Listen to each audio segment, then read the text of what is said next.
পাক জঙ্গি গোষ্ঠী নিয়ে আপনি বরাবর খুব ভোকাল ছিলেন। আপনি নিজে একজন স্বাধীনতা সংগ্রামী। পাক বা পাকিস্তান কী জিনিস, রাজাকাররা কী জিনিস আপনার থেকে বা শেখ হাসিনার থেকে বা মুজিব কন্যা মুজিব পরিবারের থেকে ভালো কেউ জানে না।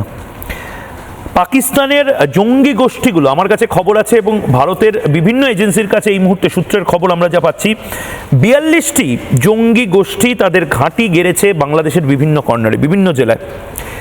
পাকিস্তান জঙ্গি গোষ্ঠী, পাক জঙ্গি গোষ্ঠী যেভাবে দাপিয়ে বেড়াচ্ছে বাংলাদেশে, I am sorry to say, বাংলাদেশকে এখন দেখে মনে হচ্ছে পূর্ব পাকিস্তান।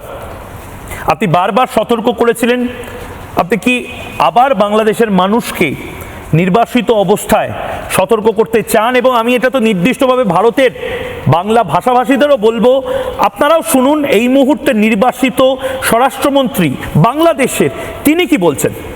কামাল সাহেব, আচ্ছা, এটা নিয়ে যদি আপনার একটু পিছনে থাকেন, এই যে 5ই আগস্টের ঘটনার পরে জেলখানাগুলি খুলে দেওয়া হলো। জেলখানায় তারা কারা ছিল তখন?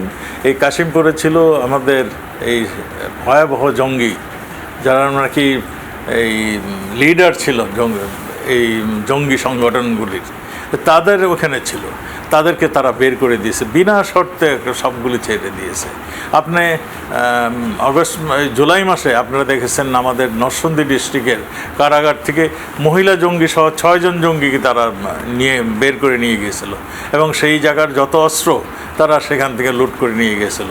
শুধু মানে আমাদের জেলখানার অস্ত্র নয়, আজকে 400 পুলিশ মানে ওটাকে বলে পুলিশ স্টেশনের অস্ত্র এই বিদ্রোহীদের হাতে, এই জঙ্গিদের হাতে।